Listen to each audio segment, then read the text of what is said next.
everyone! So ito na nga, pag-usapan natin ngayon, syempre yung mga nangyayaring kaganapan dito sa Miss Universe Philippines for 2026. Oh my gosh, papainit ng papainit ang laban. Syempre top 30 medyo bored. Pero pagdating sa top 15, syempre ito, dito na tayo naglista. So ang mga pumasok, syempre, dalawa ang mistake ko over 15. So 13 ang pumasok doon sa mga nalista ko. And then, of course, masaya ako dahil syempre dalawa lang yung mistake, di ba? Nakakalungkot kasi wala syempre yung dalawang manok ko doon at hindi nakapasok, hindi pinalag pumasok. Pero syempre, deserve din naman ni Camiguin talaga. Actually si Camiguin na aanuhan ko na yun eh. Nararamdaman ko na talagang magpe-penetrate siya sa top 15. Eh paano naman kasi performance level naman talaga siya. At ang ganda din talaga ng performance niya sa swimsuit. Pero nalungkot ako kay Laguna kasi naloka ako kay Laguna dahil hindi talaga pumasok sa top 15. So ina-expect ko na nasa top 5 siya pero wala siya doon. Nasa top 15 hindi na nga siya nakalusot, di ba? Hay nako, naloka ako doon. Pero sino ba yung na El Tocuyo? Ang mga na El Tocuyo ay si Nueva Ecija at saka si Laguna. So yon, medyo nakakakaba, no? Anyway, so syempre naging mainit ang bakbakan nila pagdating dito sa evening gown competition. So medyo talagang antitindi, ang gaganda ng gown. So, pag-usapan natin, kanino bang gown talaga ako na-amaze? Actually, sobrang nagustuhan ko ang mga gown ni syempre nila Union. Sila Union, kapag naglakad sila Union, grabe, simpleng-simple. Ang masasabi ko, ang ginawa lang nila Union, sobrang effortless. Straight hair, tapos sinuot yung gown, and nilakad na ng bonggang-bongga. At in fairness, ang ganda ng execution, di ba? Ang ganda ng performance, malinis. So, I love yung execution ni syempre nila Union. And then, naloka din ako dahil ang ganda ng gown ni Tarlac.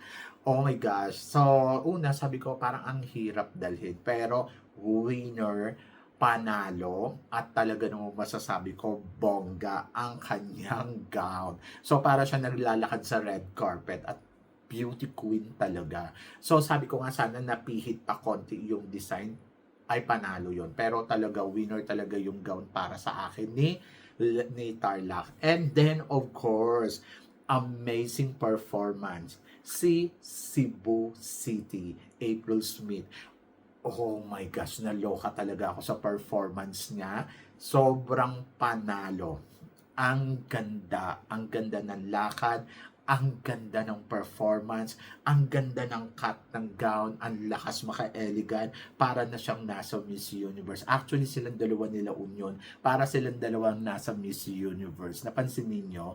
And then, grabe, panalo. Talagang, ang ganda ng eksena ni Cebu City. So, parang feeling ko siya ang mananalong Miss Universe Philippines. But, pagdating naman kay Taguig, to be honest, pag-usapan natin yung gown ni Taguig. Ang performance ng gown ni Taguig medyo maganda eh. Lumabas siya, sabi ko, wow, Reyna. Di ba? So, lumabas siya, wow, Reyna. Pero, yung nag-perform na siya, sorry guys ha, medyo na-disappoint talaga ako. Parang kulang na lang talaga sumayaw, mag-split si Taguig doon sa performance niya. But, still beautiful yung cut nung gown, ang ganda nung yung makeup, ang ganda ng ayos. Hindi ko lang gusto yung execution niya.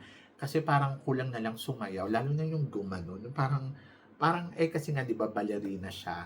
Pero kasi sana i-set aside na muna natin yung pagiging ballerina. Ayun yung inaayawan ko kasi sa kanya talaga. Yung sinasama niya sa performance niya, yung parang kasi ang dating sa akin, masyadong nakakasira yung pagbabalay niya diyan sa evening gown competition. But still beautiful, and talagang I think good performance yung good score ang makukuha niya. So, pasok pa din niya sa top 7. So, yun lang ang mga nagustuhan ko kasi yung the rest, parang pang Miss Grand na, papunta na sa Miss Grand. Kay Cebu City Cebu Province medyo disappointed ako dun sa gown. Parang ina-expect ko na mas amazing pa. And then, hindi ko alam kung nagustuhan ninyo, but okay naman yung performance niya. Kaya lang parang feeling ko, mas bongga, mas elegante yung paglabas ni Tarlac. Pagdating naman kay Pampanga, eto talaga si Pampanga, maganda yung gown, promise. Pero hindi ko din gusto kung paano siya mag-perform. Kumbaga parang ang dating sa akin ay medyo a little bit parang hindi niya alam kung ano ba yung attacking gagawin niya. Pero pag tinignan mo yung cut ng gown, ang winner, in fairness. Pero overall, nagustuhan kong gown kay April Smith at saka kay Tarlac and then follow by kay La Union. And then the rest naman, lahat naman ay bongga pero yung execution kasi, yun kasi yung importante. Anyway, ang daming nakaputing gown, no? Tapos, ay, gusto ko din yung kay Baguio. Maganda din yung ipinakitang performance ni Baguio. Yes! Kanino pa ba? So, yun lang. Ayun lang yung mga nag-remind sa akin. And then, ayun, sa swimsuit naman, oh my gosh, ang ganda ng katawan ni La Union. Sobrang kumicurve talaga. Ang haba niyang tignan. Panalo. Panalo sa akin yung performance na ipinakita ni La Union. Sobrang simple, sobrang elegante. Hindi palong-palo na katulad ng kay April. Pero, grabe, ang katawan. Panalo. But, performance, I think I go for April Smith. Maganda yung performance ni April during swimsuit and evening gown. Pagdating naman kay Taguig, maganda din naman yung lakad ni Taguig sa swimsuit. Pero ayun na nga yung kulang na lang tumalon siya. Yung parang konti na lang, magbabalay na siya doon. So yun, kaya hindi ko masyado na-appreciate. Pero maganda. Maganda siguro sa paningin ninyo, sa inyo pasado. Pero sa akin, hindi ko masyado na-appreciate kasi yun nagbabalay-balay. But feeling ko naman mataas yung score na makukuha niya at makakarating naman siya sa top 7. So, yun yung alamin natin maya-maya. Hinihintay pa natin. And then, ayun, exciting kasi talagang patindi ng patindi. At grabe, ang hiyawan ng mga tao. Ang dami nilang baon, di ba? Ang dami nilang dinala. Si Taguig, madaming dinala doon. Madami din dinala si Pampanga. Naririnig natin, di ba? Ang daming sumisigaw. Parang buong Pampanga, dinala ni Pampanga doon. Kaya lang nakakalungkot kasi sana, kung nag-perform sana si Pampanga ng mas bongga, mas panalo, ay, winner to. So ngayon, tingin ko naman papasok naman si Pampanga sa top 7. Tingin ko makakalusot din sila Union, makakalusot din lalo na si Cebu, okay? So, yon. So, sila yung mga nakikita ko. Si Cebu, sino pa ba? I think makakalusot. Si Cebu, I think si Taguig, tapos, I think si La Union, I wish Pampanga, tapos, I think Cebu Province, hindi ko alam. Parang medyo kinakabahan ako para sa kanya. Pero I hope na sana makalusot, no? But let's see. Kasi parang magkasunod silang dalawa ni Cebu Province and Cebu City. Parang nakakain ni Cebu City si Cebu Province in terms of performance. Parang ganda. Ang tingin ko nga kay Cebu Province kanina kay Nicole para siyang si Lars Pacheco, or minsan parang nagmumukha siyang sino ba to? Yung lumaban ng Universal Woman, si Jasmine. Oh my, ganon. Nagiging ganon yung face niya. Oo. But anyway, job well done naman. So, let's see kung ano mangyayari, sino ang papalo sa top 7. But feeling ko, ang magta-top 7 ay Sultan Kudarat. Kasi parang feeling ko si Tarlac 100%. Uy, magaling din yung performance ni Iloilo. Sultan Kudarat, I think. Tapos, papasok si Cebu City. Tapos, papasok si Tarlac. Papasok si Taguig, sila Union, Pampanga, So, hindi ko alam kung si Cebu Province, parang feeling ko may isang makakalusot or may isang malalaglag sa mga malalakas na to. But, let's see. Actually, medyo nakulangan ako dun sa, yung sa palo ng mga kandidata na parang, alam mo yun, neck to neck yung labanan. Parang, dapat kasi just walk and present eh. Parang ang haba nung oras nila sa evening gown. Tapos, parang, kung ano-ano nang ginagawa ng mga kandidata. Sana mas maganda yung just walk, tapos sunod-sunod na sila. Para, alam mo yung isang tingin lang, sino is stunning. Anyway, so, tingnan natin kung sino ang magpe-penetrate sa top 7. So, are you excited, guys? Ayan na, top 7 na. Oh my gosh. So, tingnan natin kung sino ang makakalusot at sino yung unang tatawagin. Wish all the best talaga sa mga candidates. Grabe. So, ay ito. Oh my God. Bukas ko na bibigyan ng bonggang-bonggang reaction lahat ha. Ito ay yung during the time na talagang kinakabahan ako. Oh my gosh. Sino kaya ang lulusot sa top 7? Sultan Kudarat! Yay! Sabi ko na sa Sultan Kudarat, papasok yan sa top 7 eh. Ay nako, Sultan Kudarat lumusot. So, Sultan Kudarat, ina-expect ko naman talaga si Sultan Kudarat na, alam mo yun, malaki yung ano niya. O, tapos, sino yung sumunod? Ay nako, nakakakaba. Diyos ko, Lord, grabe. Ang bagal nung announcement. Kakaloka. Sana po lumusot si Tarlac. Gusto ko si Tarlac talaga. Oh my gosh. Nakakaloka. Nakakakaba.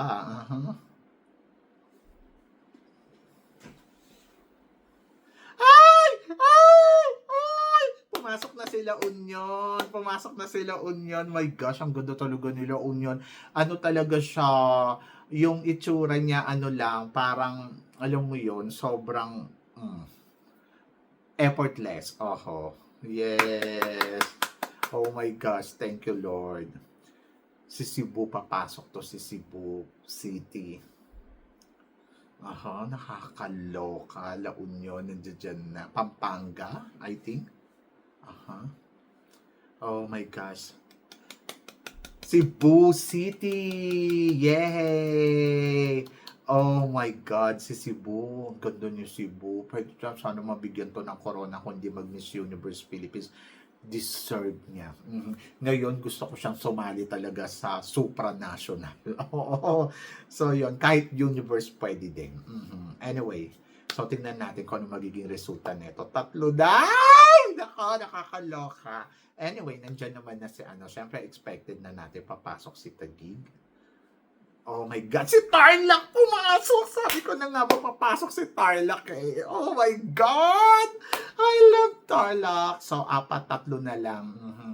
So, sino pa? Taguig.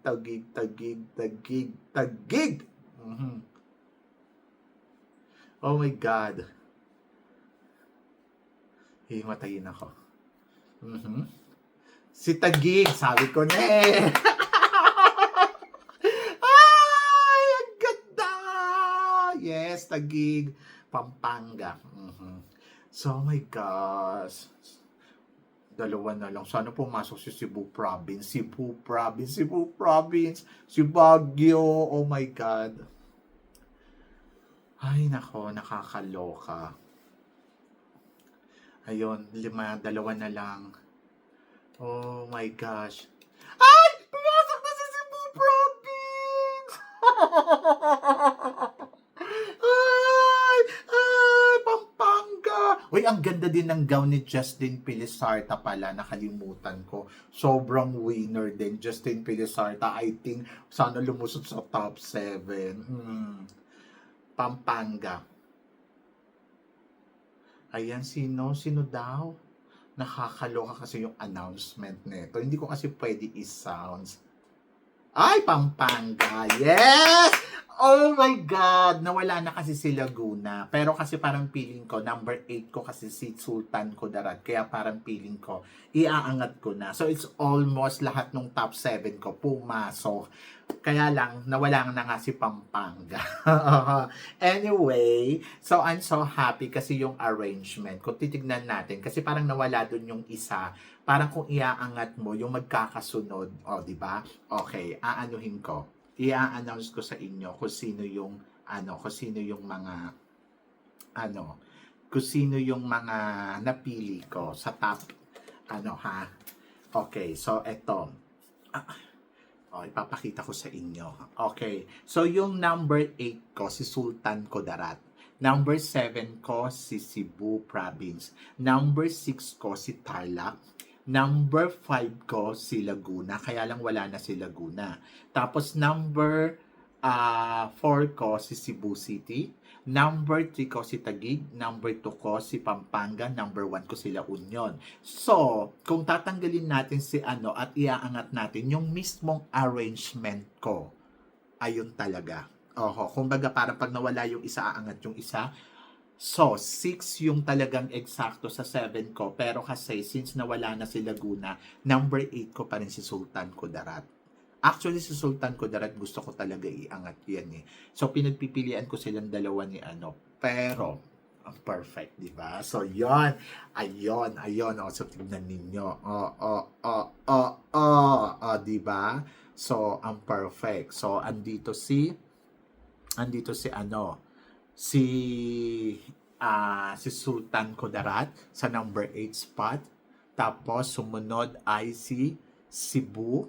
Tapos sumunod ay si Laguna, number 5. Tapos kaya lang wala na si Laguna. Kaya kahit iangat mo pa yan dyan, pag natanggal siya, aangat na si Sultan Kudarat. So, ang perfect lang, di ba? So, yan. So, ayun talaga. Ayan ang katibayan. Diba? So, ngayon, let's see kung anong mangyayari dito sa Q&A nila. At panoorin natin ng bonggang-bongga kung sino ang magpe-penetrate, kung sino yung makakasagot. Oh my gosh, naloka ako. Pero ang tumpak na sagot, I think, ay yung malapit ha. Si Cebu at saka yung si Taguig at saka yung kay Cebu. Yes. Pero magkakaroon daw ng deliberation. So, alam nyo yun. So, pipiliin ko bakit ito, kung bakit siya, o ganon. So, nakakaloka. Anyway, so let's see kung sino ang mananalong Miss Universe Philippines. Medyo, pagdating kay La Union, ang haba-haba nung sinabi niya, doon na naman siya doon sa sistema niya. Sana sinagot niya na lang ng direkta. Sa totoo lang.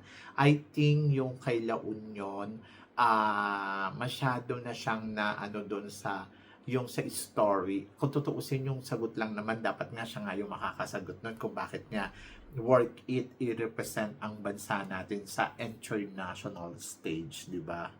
So, or sa global stage. So, nag-expect ako na, alam mo yun, mas siya, pero nagulat ako kasi parang yung sagot niya, laging nandoon sa purpose niya. And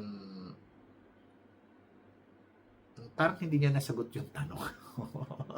So, yon. And then, pagdating naman dito kay parang okay lang naman yung kay La Union, pero ang magandang sagot, parang feeling ko yung kay Taguig, kaya lang may deliberation. So, pag sinabing may deliberation, pipili yung organization at saka yung judges kung sino ang ipapanalo nilang Miss Universe Philippines. Oo, yun. Kasi magkakaroon ng reason kung bakit, kung atong kailangan. But sa all na 7 is job well done. So, yun. So, congratulations naman. Si Pampanga, parang narinig ko na yung sagot niya kay Michelle D. Sa totoo lang. Yung start ni Michelle D noon. Tapos, ewan ko, basta naloka ako sa sagot niya. So, yon. Kay Cebu City, Cebu Province, naloka din ako. Naloka din ako. Basta, I think, si Cebu City at saka si Taguig, yung kung sasagutan ha. So, let's see kung sino ang magiging next Miss Universe Philippines. Nakakaloka, no? Actually, nireview ko uli yung Q&A. Parang halos lahat naman sila, hindi naman nila nasagot yung tanong. Kanya-kanya silang mga paliwanag. Oho. Tama naman din pala yung sagot nila Union. Kaya lang hindi niya na-close ng very strong and powerful. Just answer the question and then inelaborate niya kung bakit. Pero hindi niya na bitawan ng very strong. Hindi katulad nung kay Cebu City na may strong end, di ba? So, yon. So, parang nakita ko din kay La Union para siyang si, Catriona Gray yung nagsisimulang lumaban sa, yung may pa-tour. Tort. Yung plus light, di ba? So, yon. Anyway, si Cebu City, ganun din naman, pero hindi niya nalagyan niya kasi ng end na maganda. Tapos, si Pampanga, actually, nasagot niya yung tanong eh. Kaya lang, pagdating kasi, yung, alam mo yon, yung okay sana yung sagot niya, kaya lang hindi ko maintindihan kung bakit siningit niya pa yung basta may siningit siya na hindi ko nagustuhan. Pero maganda yung opening, tapos yung gitna, tapos hindi masyado okay, pero maganda yung ending. Yun, ganon. Tapos si Taguig naman, okay yung kay Taguig, sa totoo lang. Maganda yung sagot ni Taguig. So parang feeling ko kung overall, Taguig and Cebu and La Union, Pampanga. Si Cebu province, ewan ko, parang bigla siyang nawala talaga sa eksena. So hindi ko alam kung bakit. And si Sultan Kudarat, okay naman sana, kaya lang hindi ko gusto yung impact nung sinabi. Yung parang yung kabuuan, parang nakulangan lang ako konti. Anyway, so may collab na mangyayari and let's see kung sino yung tatanghalin nilang Miss Universe Philippines. Di ba? Nakakaloka. Naloka ako. Ayan na guys, announcement of winners na. Oh my gosh, sino kaya ang winner? Kanina parang iiyak na si Ariela. Sino kaya? I think sila Union. I think si Taguig. Oh my God, sino to? Ay, nako. Diyos ko, nakakakaba.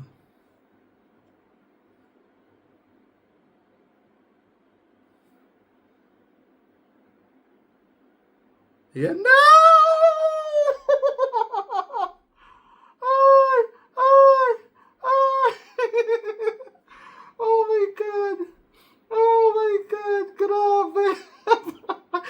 Yung nasa likod nakakaloka, gusto niya silipin. Oh my God. Ayan na. La Union! Sino ba? Si La Union ang nanalo! Oh my God! Ay, correct! Ay, oh my God! Oh my God! Oh my God! Oh my God!